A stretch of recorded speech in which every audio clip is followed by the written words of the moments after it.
graph of a function is given, and you have to find the definite integral from 0 to 6 using 3 subintervals using these rules. Okay, so what you need to do is to first figure out what delta x should be. Delta x equals to b minus a over n. That's very important. And in our case, because the right endpoint of the interval is 6 and the left endpoint is 0, the interval is from 0 to 6, so you do 6 minus 0 divided by the number of intervals, so you divide by 3, which gives you 2. Now once you have the delta x, then you can figure out all the endpoints of the interval. So you start from 0, add 2, you're at the next one, so that's your next endpoint.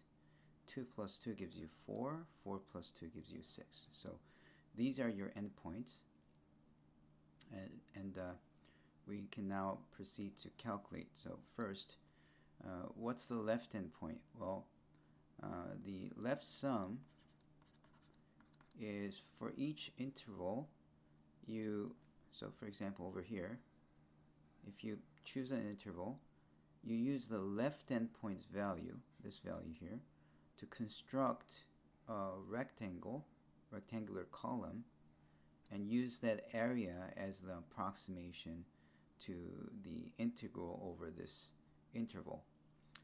Right now n is quite small. You only have three intervals, so it's not a good approximation, but if you increase n to be like hundreds or thousands or millions, then it becomes closer and closer to the actual integral that you want to approximate. But because this question is only trying to see if you know what these are, n is chosen as a rather small value. Okay, so you have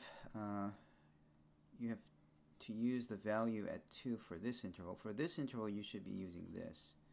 For this interval, you should be using the left endpoint. So these are the heights of the rectangular columns that you have to construct. And since the base is delta x and the area of a column or a rectangle is base times height, it's always delta x times 2 for the first one, and then 1 for the next one, delta x times 3. This is 3, right? So that's 3 for the next one.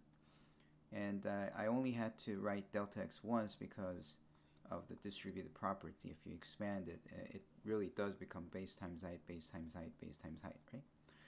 And since delta x is 2, and this is 2 plus 1 plus 3 is 6, we get 12. How about the right sum?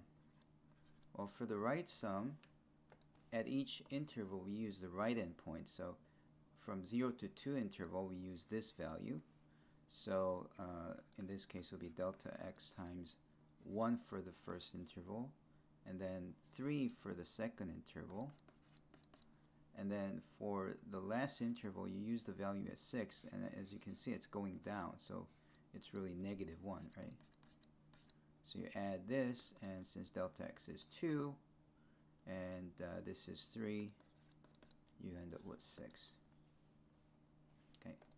Now what about the trapezoidal? Well, trapezoidal is the average of the left sum and the right sum. So it'll be 12 plus 6 divided by 2, which is 9.